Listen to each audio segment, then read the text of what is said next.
Persona 3 has somehow, and some way, become one of my favourite games of all time. And don't worry, I can tell you exactly why in a relatively spoiler-free manner. If for some unconventional reason you asked me prior to playing Persona 3 what my least favourite genre of all time was, I would have said the JRPG. The overlong odyssey of whacking things with the power of friendship. How exciting. In my first experiences with the genre, Final Fantasy VII, Ni no Kuni, and probably a Pokemon game if those count, it felt like the JRPG was a genre meticulously designed to either uninterest or piss me off completely. I found them to be slow, not requiring more interaction than mashing attack, and being the length of, wait, how long exactly? Not to mention more often not being about that sweet, sweet narrative.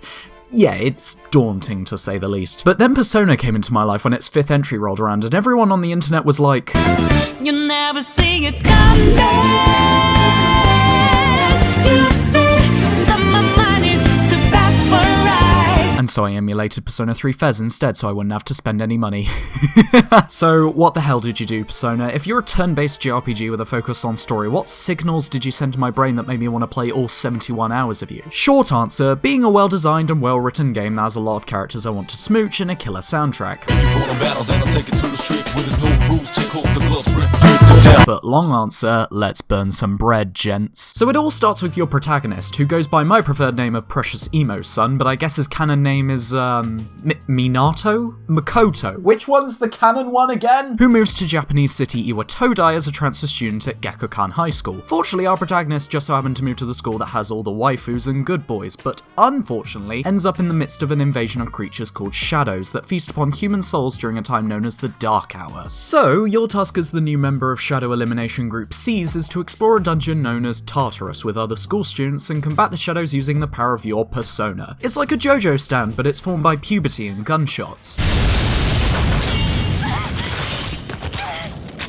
It's explained better in game, I'm just paraphrasing. And that's it. You really need to suspend your disbelief with the new concepts this game throws at you, such as how the Dark Hour works and why shooting yourself summons your persona, and it takes a while before actual gameplay happens. But past that, the introduction to Persona 3 is pretty cut and dry and doesn't feel the need to over-explain itself. It gets around to the rules and origins of its concepts and introduces themes along the lines of death, heroism, inner self, and you guessed it, friendship, but they're brought in when they're needed and not just piled to make the lore and world building seem as deep as possible to blow your tiny mind. I suppose the key advantage P3 has is that past the kooky JRPG story beats, it is more or less set in grounded reality. You're a high school student in Japan and you're not asking random questions one would normally ask about a fantasy setting unless you're culturally oblivious. But even then, by knowing what needs explaining, can be drip-fed later, or is simply not important, Persona 3 accomplishes a narrative that's easy to follow, concise, but at the same time is thought-provoking, interesting, and unpredictable. I can't say there was a point in the storytelling that I was ever bored, and even across a whole 71 hours, I think I could easily tell you the plot inside and out in a much more detailed fashion than what most 8 to 10 hour experiences can provide. Nothing narratively feels like filler if we exclude points in the game's calendar where you just let loose into the gameplay. Even events that sound like dicking around, like school trips and vacations, enrich the characters in some way or set events in motion. And speaking of characters, I want to marry every single one of these cuties, oh my god! The characters of Persona 3 made me realise what the true appeal of JRPGs can be to some players, which is long-term affection for the people you meet in a long-length journey such as this. I won't say it's perfect, of course, this is still a linear story within the boundaries of a 6th gen game. The voice acting can be a little for a lot of the supporting cast, and take it for what you will, but the localized script still retains Japanese honorifics. I don't mind it myself as it helps the authenticity, but it might come across as forced or awkward depending on who you ask. Senpai! Yucatan! Ken-kun? Sonata Senpai? Past minor and inevitable complaints, this game is delightfully charming with its character interaction. Slice of life is a new thing for me, as my only full experience with it have been Persona 3 and binging through Web Bandwagnaria. Miyakoshi's best girl, by the way. And while at face value this method of storytelling seems like an excuse for mundane scenarios or pointless filler, when done right it can make a viewer, player, or reader appreciate characters down to the smallest of details. Their favourite food, their hobbies, their current relationships, small stuff that makes them more than a figment reading a script. I think it's this sacred art. It's called something along the lines of, I don't know, character development. Okay, I might be stretching it when one of your party members is literally a fucking dog, but my point still stands. I'm not saying P3's writing and storytelling blows other games out of the water. It's pretty typical stuff when it comes to story-heavy titles. It just does a really good job in making a likeable cast. Even in an absolute train wreck of a story, characters can save everything. Star Wars has a simplistic and shallow good guys versus bad guys story, but why does it have a cult following, and why do people like it? Because of the character interactions. They're what we remember the most. I used to live here, you know. You're gonna die here, you know. Convenient.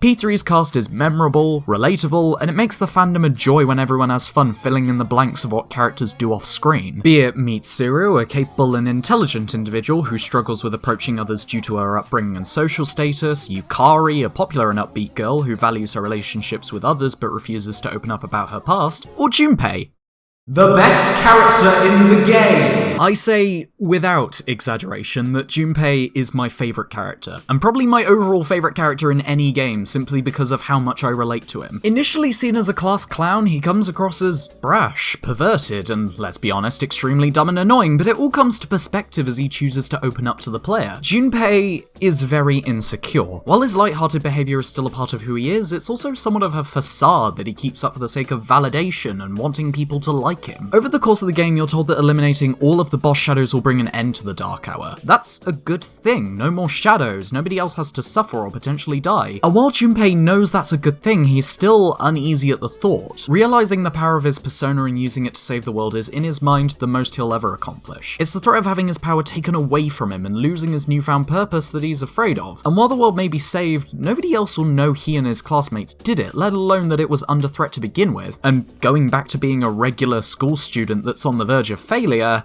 that's a crippling idea to him. And to add insult to injury, you're there, unleashing powers of your own and stealing his thunder. The protagonist is branded as a wildcard, a unique individual who has the ability to control multiple persona compared to the ones your party members have formed themselves, because video game. Junpei becomes irrational towards you, which contrasts heavily with his usual friendly mannerisms, but it doesn't feel like an unnecessary rivalry or plot device. He acts like an unbearable asshole that's finding a reason to be upset. But depending on your perspective, it can be completely justified. He's found a purpose in life that's made him appreciate himself more, and here you are, a quiet and unenthused individual with main character powers who's seen as number one in every situation. It's genuinely heartrending, and it makes you appreciate his good side when he's willing to cast it all away for the sake of being your friend. What's the deal with you calling the police over a messy room anyway? What did I do to deserve this? I like to think of myself as a main protagonist. I think everyone does. The person we pay the most attention to is ourselves, after all. And I think Junpei reflects that side of us perfectly. It's Shakespearean. Let me love you, my precious husband. Why can't I romance the dudes, Hashino? Oh yeah, there's also some robo-girl that everyone else likes, but who the fuck cares about Aegis? FBI, open up!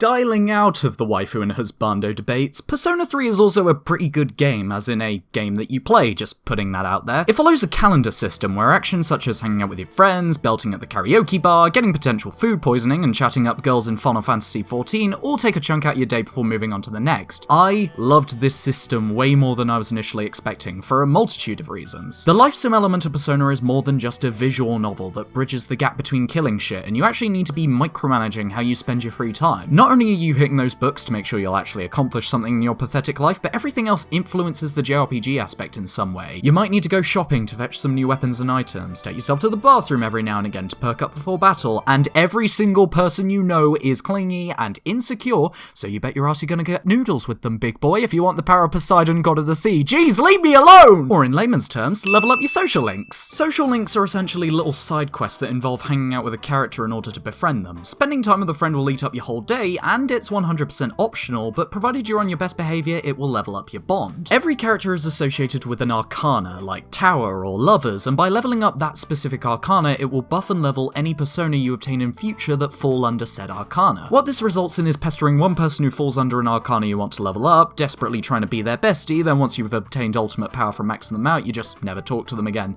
Wait, who, Kenji? No, I don't know him. I mean, I may have spent like a month with him and sorted out his relationship issues, but it's not like I know him or anything.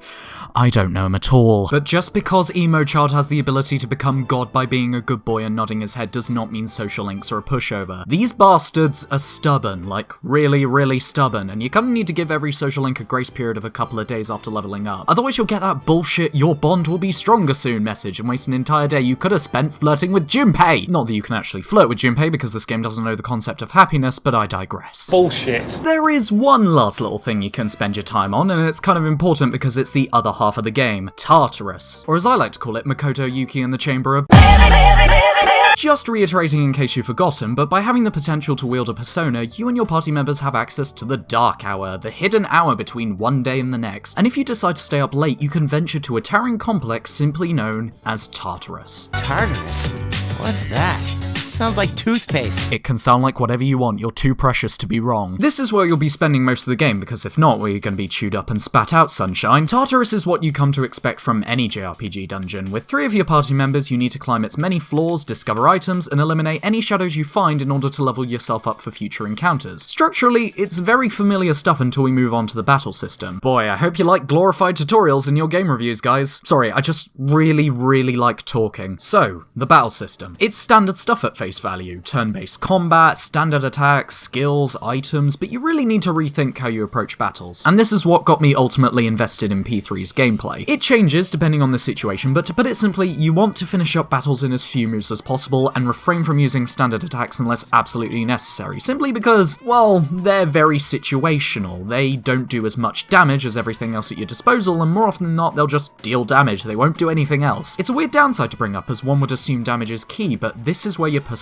come in. Through the help of your support member, you need to scan an enemy for their elemental weakness, equip a persona that uses said element, and attack from there using the range of skills they possess. From what I've played of JRPGs prior, elemental weaknesses, they were more of a supplementary effect that just buffed or nerfed how much damage you dealt with in that turn, and additional abilities and skills outside of attacking, well, they were encouraged to be used sparingly for larger encounters. But in Persona, if you're not taking advantage of elemental weaknesses as much as possible and just resorting to dealing damage, you're gonna get the book thrown at you because of the advantages you get from clever planning and persona management. Enemies that are attacked with their elemental weaknesses get knocked down, which leaves them incapacitated. This then awards you with another turn that you can spend dealing another attack. If you manage to knock down every last enemy in one go, you can perform an all-out attack, dealing an immense amount of damage that more often than not ends the encounter there and then. But don't think that just because you breathed on a shadow that every battle's going to be done in a turn or two. There's of course blocking, missing, and all that statistical goodness, but enemies can make use of the exact same strategies you use. You can equip from a selection of persona with different skills, but by swapping them out, you also change the main protagonist's elemental weakness, and if an enemy counters you or any of your party members, they get a bonus turn. And trust me, I have had encounters where I was so careless that a shadow knocked down every last one of my party members and got me a game over in the space of 5 turns where I could do nothing. All because I didn't knock them down beforehand to earn the advantage. It's also fun to learn the terminology the game uses for these skills. It's almost like you're learning a foreign language, and once you have it down, it's great for immediately communicating what a move does. For a quick example, the basic wind and ice attacks are called Garu and Bufu respectively. Ma is placed in front of the element to show it's an attack that hits multiple opponents, and Dine is placed at the end and represents an attack that is immensely powerful. So essentially, you know your party's fucked when a shadow begins to use Ma Bufu Dine. It adds this nice little depth to one of the most standard and mundane areas of the game, and let me tell you, if Dia is the name for healing skills, you know I lost my shit when I found a persona that could use fucking Medea Rahan. However, my personal favourite is the Welsh alternative, Dia Roglivion.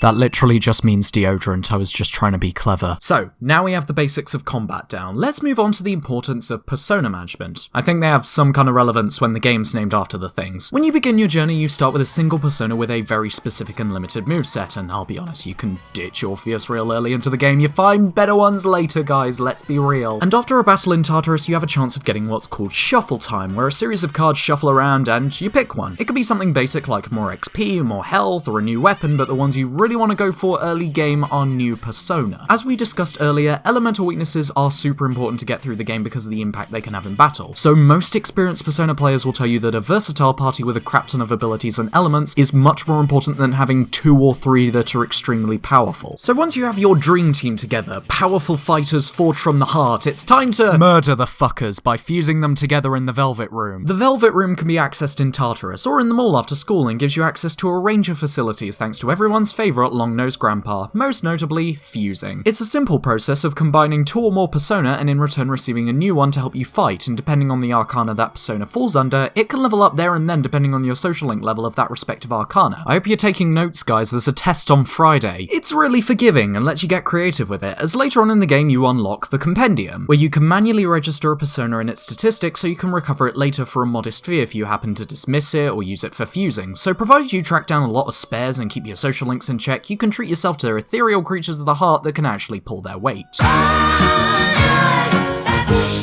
Right, okay, honestly, as long as you pay rent, I'm perfectly fine with you. All in all, I love the dynamic that persona management brings to the game. If we were to simplify how they work, they could be described as spell folders, or party members you can only use one of each turn. But once you grasp exactly how they work, they're immensely fun to micromanage, and it gives the combat way more strategies and possibilities. These things are not Pokemon, in my eyes. It was to the point I had to write down the main characteristics and uses of each persona in my party to keep track of them, and plan ahead for what I could use later, and I would end up holding onto a persona for the smallest of reasons. I had a persona called Pyrojack for a majority of my save file who could use fire and a few ice abilities, and he was immediately outclassed by 2 persona with better fire and ice abilities, but I still held on to him, simply because while my Fornius had Bufula, which does more damage than Bufu, Pyrojack was the only one that had Mabufu, which attacks multiple enemies with ice in a single turn, so one was useful for general combat while the other was useful for safe countering and knockdowns. I have countless other examples, and it's just the little things that make the game offer way more than just grinding for a bit and spamming attacks. These things aren't absent, especially late game, but the amount of fun I had learning the game's mechanics and getting a versatile party together was astronomical. And to add on to all this, Tartarus is technically, and I say technically with the largest air quotes possible, it is technically optional. You need to finish it eventually, and again, you need to be powerful enough to take on the full moon bosses if you want to progress the game, but ultimately, you choose the days you decide to visit Tartarus on. The game even encourages you not to overdo it, as heading to Tartarus day after day will make your party members tired, weakening their combat capabilities. Hell, if you really wanted to, you could spend an entire month not going there and just grind on the night before a boss, because even a JRPG needs what is essentially the equivalent of winging it. I will admit that the introduction to the game is rather slow and needs to be sat through. It took me approximately an hour and 20 minutes before reaching Tartarus, and I will admit I held off on the game for a few weeks during the last 20 hours because I got burnt out. I get knackered by these kinds of games very easily, but everything in between was fun and addictive to play through due to how engrossing the game's loop of tasks were. It ultimately comes down to preference, but in my honest opinion, the gameplay loop is number one. I believe that it's the most important factor to making a good game. It keeps the player hooked to the gameplay regardless of other factors, and it gives them the motivation they need to sink hours upon hours. Some of my favourite games, We Love Katamari, Voids, Puyo Puyo Tetris, the main reason I like those games is because of their addictive factors, such as pick up and play gameplay or showering you with rewards. I want to score chase in a rhythm game, I want to build up my stats and improve in a shooter. Many praise Resident Evil for its survival horror elements, and generally being terrifying and claustrophobic, but I don't really care about that. My enjoyment came from cleaning out the mansion, solving puzzles, and strategizing about progression with limited saves. Titanfall 2 has a boring-ass world with a boring-ass story and boring-ass characters, but the campaign is absolute glory because of how fun it is to move around while piling lead into people's faces. And I've already gushed about how the side content in Breath of the Wild is infinitely more fun than the main questline of literally any Zelda game, thanks to its methods of exploring the open world and how you improve your stats and abilities. Persona 3 is a JRPG praised for the usual stuff a JRPG is praised for: story, characters, but everyone brushes off its gameplay as being standard and traditional, not seeing the big picture, the general structure of the game and how the synergy between day and night leads to an addictive 70 hours. With the exception of full moon bosses, I can't really say there's a way of getting stuck playing Persona 3. It's really accommodating, and I found I could just play it however I felt like playing it. If I wanted something dumb and mindless to sit through while I had a podcast playing, I could just grind in Tartarus for a few hours. If I wanted a story to sink my teeth into, I can just not go to Tartarus for a week. It's alluring and investing, and it rarely feels like you're wasting time. Even if you're struggling with a mini-boss and need to grind some more, time as well as the plot are going to continue pressing on, so you still have more to enjoy while trying to pass that roadblock. The most annoying part of any progression wall is when it feels like the game's flow and pacing has come to a 100% screeching halt. But very rarely does P3 have that. Minus story-based boss fights, Persona 3 has little to no walls and feels like you're moving forward at all times. I had insanely long play sessions with this game where through tired eyes I thought to myself, maybe just one more day. So I'd be willing to say, at a risk of this being immense hyperbole with no idea what I'm on about, I think it's quite a marvel in terms of game design, at least in achieving a design that appeals to me. And I could go all day about how there are no random encounters, just it's so good! So Persona's won me over with an entertaining narrative and investing gameplay. But shock horror, I think the game managed to also win me over on a personal level, simply because of the time I decided to start playing it. I started playing in August 2017. For an idea of the life stuff going on at the time, summer of 2017 was when I left year 13 at my school. For the sake of US conversion, I think it's like high school senior year or something like that. I finished my exams, I was out in the big world, and I feel like what the characters go through in P3's story reflected a lot of what I was feeling at the time. No, I wasn't using a JoJo stand to beat the shit out of ethereal beings, as cool as that would be, but P3 really touched me as a coming-of-age story. Playing P3 made me more confident with my future going forward, and made me reevaluate how I saw myself as a person, because it show me that it's alright to change. Strip back the melodrama and the beings formed from your heart, and you have a story about school students that go through what every other student goes through in their life. It showed me that we're still finding out who we are and what we want in the end, and that's perfectly okay, even when we're much older, because everyone runs into their own internal conflict and has more to learn.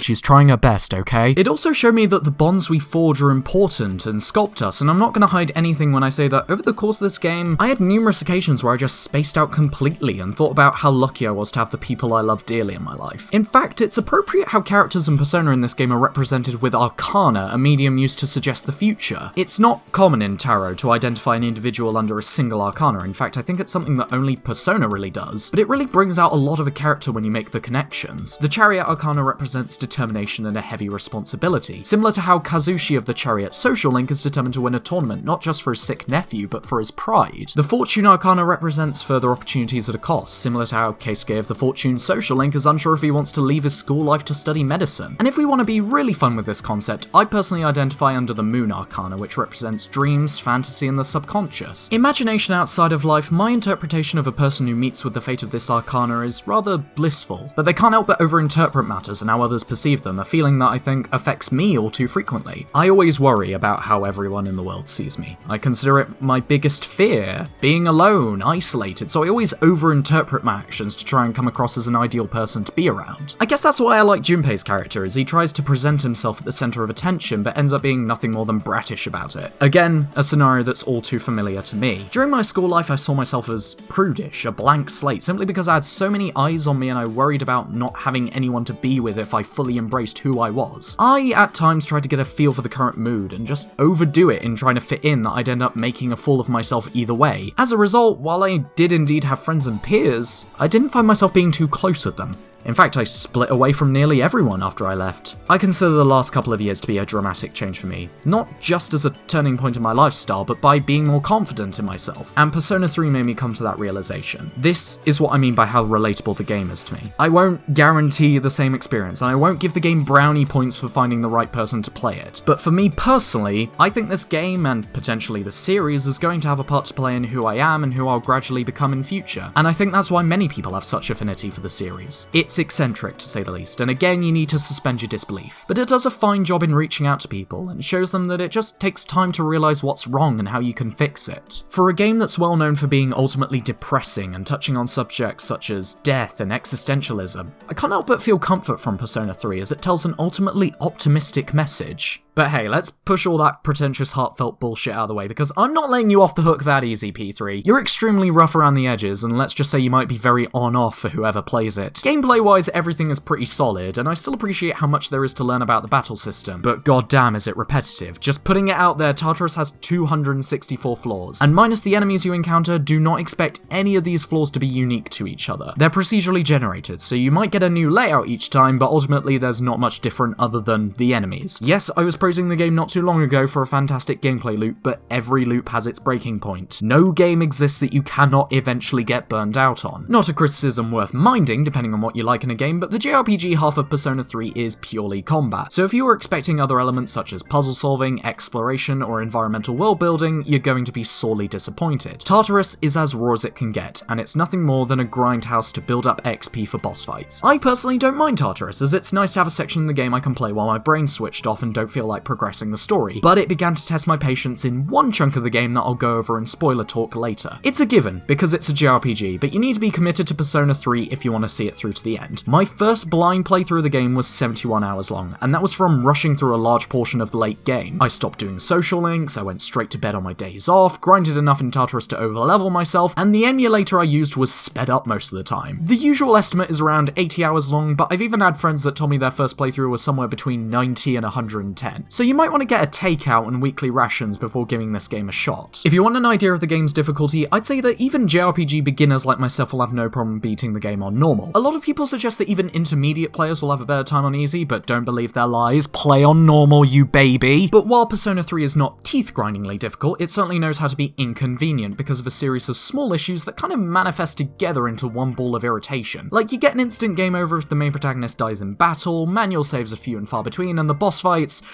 suck and go against everything you learn in standard combat. Seriously, it's no wonder I started using save states when fighting the more insufferable ones. And heads up, the final boss can take up to an hour to beat, just saying. But, and this is the reason many Persona fans recommend you don't play the game on PS2, one big annoyance is you can only control the main protagonist in battles. You give commands to your character manually, but your party members are fully automated and do whatever they like during a battle. Now, I wouldn't say fully automated party members make this game unplayable or harder than it should be. It was balanced quite well around not having full control, and you can set AI presets to mitigate some of the frustration. But let's just say you'll have some fun stories to tell when someone kills themselves by accident or screws over a setup you were working on. So I have a little bit more to say about this game, because we all know this video needs to be a few minutes longer, but unfortunately to do that, I'm gonna have to go into a bit of spoiler talk. This is your only warning, but if you have not played or finished Persona 3 yet, I suggest you look at the video right now and skip to the indicated time to jump straight to the conclusion of this review. It's unlikely you'll understand anything if you choose to get spoiled regardless, as I'll be assuming you know what I'm talking about with regards to stuff like character and boss names. It ain't worth it, so if you don't want to be spoiled for a game that's like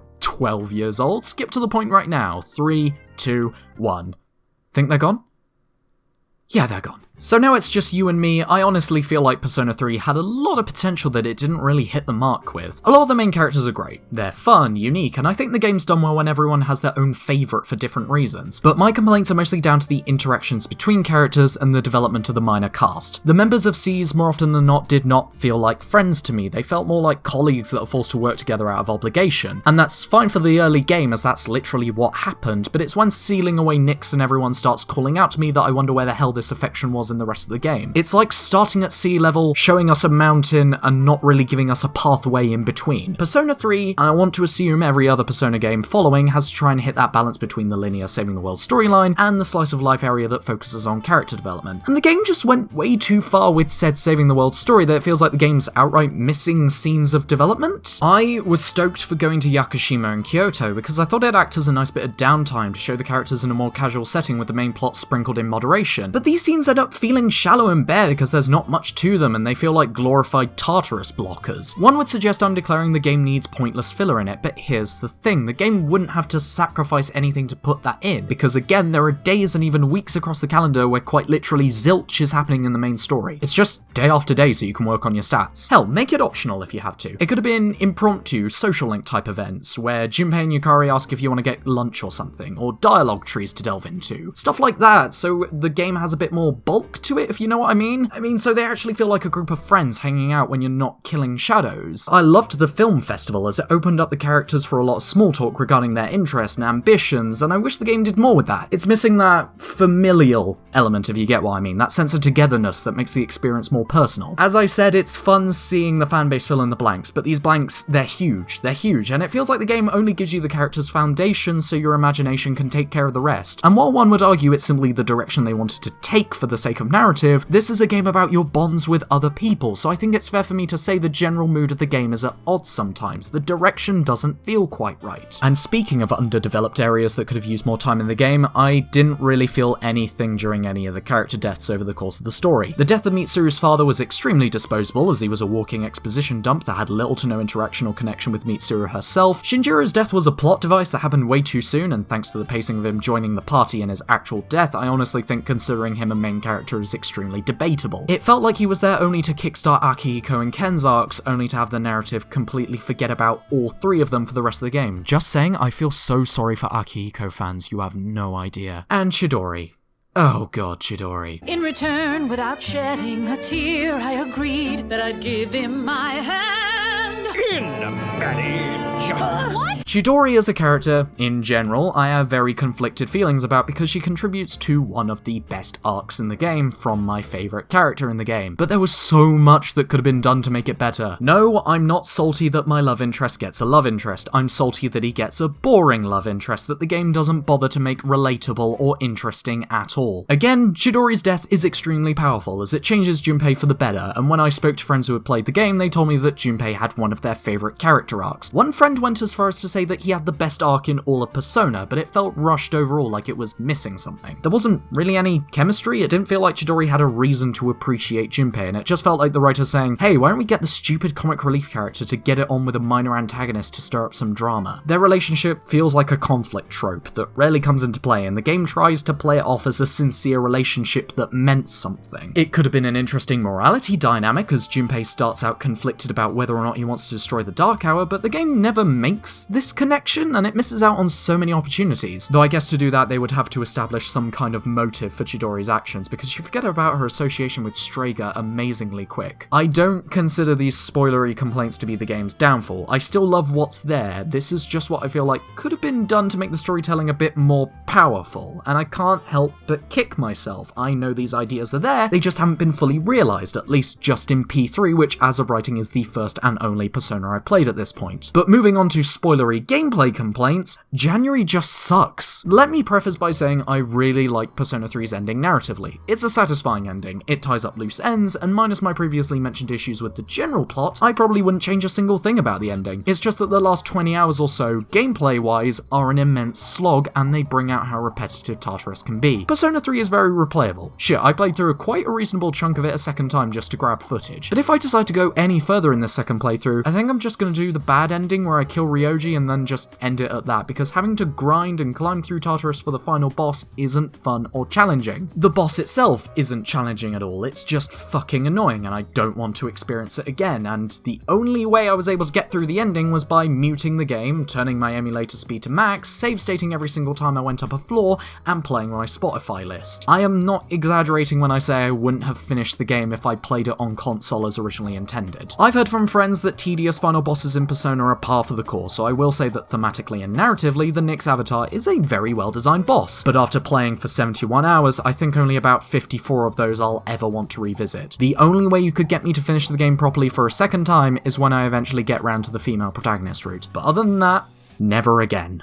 Right, it's clear, you can come out now. It is immediately clear that I love me some Persona 3, but how should you play it? Because there are 3 versions of the game to consider. The original game is only available on the PlayStation 2 and provides the basics. You play the main story, and there aren't any bells and whistles. But there's another alternative, which is Persona 3 FES. FES, short for Festival, is an enhanced re-release that adds some additional content to the game. There are more Persona, a bonus social link, some extra cutscenes, costumes, and a hard mode. But the most significant addition that's only available in FES is a mode called The Answer. The Answer is the canonical epilogue that takes place after the end of the main story, referred to in FES as The Journey, and is there to add some story tidbits and provide more challenging gameplay. I have not played The Answer yet, primarily because that means an extra 30 to 40 fucking hours, and I'm already knackered from the initial 71, but also because for this review I wanted to judge The Journey as its own standalone item, and by doing so I'm kind of unsure on what The Answer could possibly add. Without playing The Answer, I still think the story wraps up in a really satisfying way, and it doesn't feel like there are any threads to act as a jumping point. It seems like more of an and then story, something you'd find in a spin-off game like Persona Q. I'll play it later down the line. I might even give it its own review if there's enough to talk about, but for now, I'm fine with how The Journey concludes, and I probably won't play The Answer until I've at the very least finished Persona 4 and 5 first. This version of the game is what I played and can be found on PS2 or PS3 as a download that, can I just say, is an absolute bargain. But depending on who you ask, the other recommended version of the game is Persona 3 Portable. Portable is the PSP port of P3 that overhauls the game to a much more significant degree than FES. The vital thing to note is that some of the content in FES is not available in Portable, most notably The Answer, but unlike FES, Portable's key selling point is that mechanical improvements were made after the release of Persona 4. Portable overhauls the battle and exploration systems to reflect changes that were made to P4, most notably the wait command being replaced by defend, the knockdown system being more forgiving, being able to return to any floor in Tartarus instead of set checkpoints, and the most significant change of all, being able to manually control your party members. Praise be to our Lord and Saviour Yuri Lowenthal, because the madmen did it. Portable is the better option if you want a more mechanically sound experience, but if you care more about visuals and the life sim element, the PS2 games are still a viable option due to Portable's immense downgrade to presentation. While in the PS2 games you're able to move around an environment freely, Portable instead goes for using a cursor to interact with items on a map, and dialogue events and cutscenes being replaced with a more visual novel style, using text, sprites and backgrounds, though voice acting is still present. It's only ever when you're in battle that the game looks like its former self, so if that puts you off and you don't mind sacrificing some mechanical improvements, you might want to stick with the PS2 version. I myself went with FES because the PSP ISO I used was extremely unstable and crashed at a certain point, so hey, you do you. The game's great either way, and missing out on Portable didn't necessarily spoil my first playthrough. That being said, Portable exclusively holds what is, to me, the most interesting implementation of bonus content that I want to get around to more so than the answer, which is the female protagonist route. It sounds extremely mundane, but Portable gives you the option to replay the journey using a female protagonist. One would initially assume it's just a swap of character models to give players more customization, but here's the thing. The game outright recommends that you go for the male protagonist route first, and then play the female route afterwards because of the changes it makes to the world and narrative. The female protagonist is the exact opposite of her male counterpart. She's bubbly, excitable, and the characters view her differently as a result. A series of changes are made to the game's events as some areas in the male route revolved around you being male, and it even changes a lot of how some character arcs and motivations work. As I mentioned a while ago, Junpei goes through this phase of being jealous at the male protagonist and his power, feeling undermined, while in the female route he goes a step further in bringing out his insecurity as he feels uncertain about the leader of the group being a girl. But let's be honest, I'm mostly excited to play this route because thanks to the recent games I've played that are filled with cuties, I've turned into a hopeless romantic. Combined with the option of a new Velvet Room assistant, hello handsome, the female route also has social links for the male party members, something that was not in the male route. Akihiko, Junpei, Ken, Shinjiro, even Koromaru has a social link in the female route. So many good boys and so little time. Praise be to the father, the son, the baseball man, the edgy chef, and the holy doggo. So yeah, it's on my same level of priority as the answer, in that I'll play it once I've let the journey sit for a while, but I hope there's a lot to talk about in this route as I could definitely see myself doing a separate video on it. This version is, to be expected, on PSP, but it's also a download for PS Vita for wait, how much? I think P3 has done a fantastic job as an introduction to the series, no matter which version you play. I could have played 1 or 2, but I wasn't really drawn to those games because they were more traditional JRPGs, with P3 being the full realization of the lifestyle formula. Oh yeah, and Persona 2 is split into 2 separate games, so I think I'll need some mental rehabilitation before going anywhere near that. Even so, I'm sold on trying out the rest of the series and plan on playing Persona 4 and 5, which brings me to a rather important question. After playing Persona 3, what am I expecting from P4? Persona 4 was extremely close to being my introduction to the series, but I never really went through with it. Golden, the enhanced version for Vita, as well as Dancing All Night, a rhythm game spin-off, were the very first Persona games I heard of in that dark age where everyone was trying to find new games for their dying handhelds. Seriously, Vita owners had nothing to play except Golden. Please play Golden, there's nothing else to play except the worst version of Project Diva F and the worst version of Demo. Luckily, I managed to restrain myself for a multitude of reasons, the most disposable ones being that A, it was a JRPG, and B, it was pricey as hell, but once P5 came around and I had friends who showed me what the series had to offer, I thought Persona 3 was the better option for the most blind first try I could get from the series. As an outsider looking in, Persona 4 looked like the mass market one, for lack of a better term. It's the one that got really popular, it made the new fans, it got all the spin-offs. As such, it looks like the most polarizing entry at face value. I'm not criticizing the game in of itself, I'm just saying it's very 50-50. You either think it's the best thing ever, or you clutch your Igus body pillow and start bawling your eyes out. As such, I didn't really think this would be the best first impression. A 50-50 where if I ended up disliking it, could risk putting me off the entire series. So going to P4 after my experience with P3 has me way more enthused about it. The thing I expect with Persona 4 first and foremost is to be an immense mechanical improvement over P3, like iron out all the kinks in the combat and exploration for a more fluid experience. Nothing dramatic, just a bit of QOL to clear out the occasional frustrations P3 gave me. I'm also expecting dungeons to have a bit more to them than Tartarus, but I'm not really holding my breath on that. In terms of characters, I'm rather mixed. I took a little peek at Golden and played the first half hour or so, and I think P4 has a cast that I'll really need to warm to. Yosuke doesn't really interest me right now, Chie and Yukiko are borderline insufferable, and Teddy is, well, Teddy. The only character that I'm really interested in at the moment is Kanji, but that's just because I know everything about him. I know how his arc works, it was kind of spoiled to me. So once I get into the swing of things, there's a chance of me liking the cast just as much, if not more so, than P3's. In a way, P4 at this point is the one that I'm the most blind to. As it was released in the same console generation as P3, I'm expecting the two games to be very similar to each other. P5 looks completely batshit with how different it is, but that's what 2 whole console generations of nothing kinda does to you. So I'm not holding my breath that P4 will do anything bombastic that will blow P3 out of the water, but it could still be an enjoyable experience. Just don't be surprised if I finish 4 with the mindset of, yeah, it's fine. So enough waffling. This video has been 100% waffling. I think it's been so long that it's really hard to keep track of my narration file. Things probably got really really echoey halfway through. Jesus Christ, this is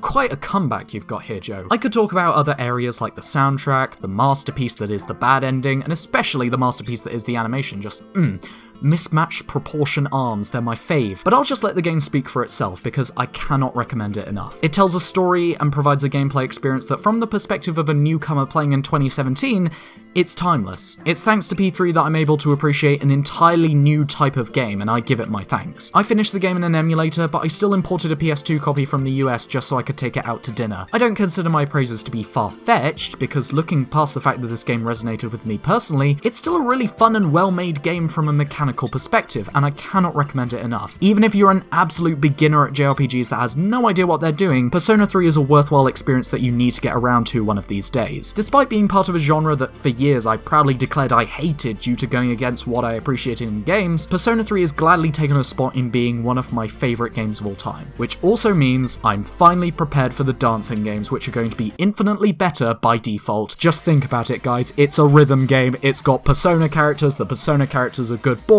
you put good boys in a rhythm game, and you have the best goddamn rhythm game you have ever created. So, hope you liked the review. Bye.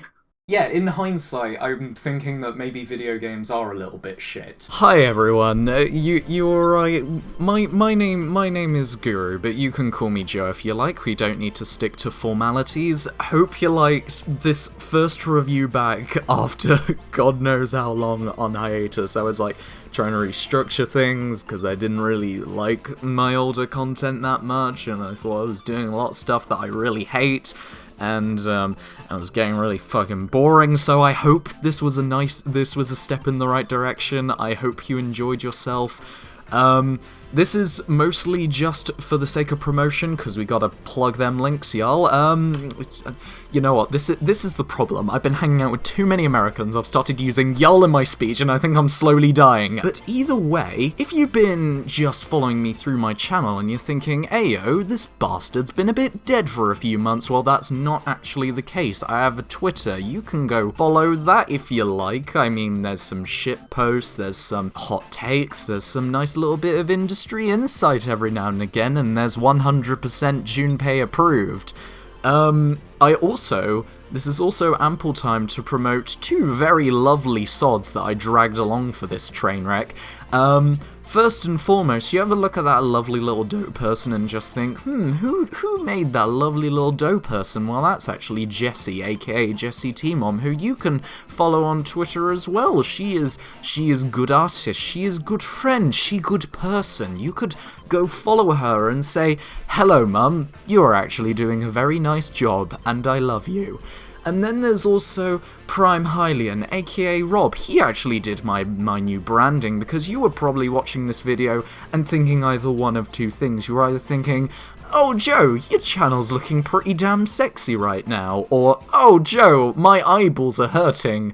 But either way, you can go follow Rob and tell him he did a lovely job as well. He also has a YouTube channel where he does his own content stuff, and it is very good content stuff. So I think that's everything. Shit, no way. So basically, if you're a returning viewer from my previous works, thank you so much for sticking around, Jesus Christ. But also, if you're a new viewer, I hope you stick around and I hope you enjoyed yourself. I may have something on the way. Who knows? I am very, very bad at the whole working thing. Make sure you like and subscribe, I guess, and also free V-Bucks. I mean, do I get free views if I promote free V-Bucks?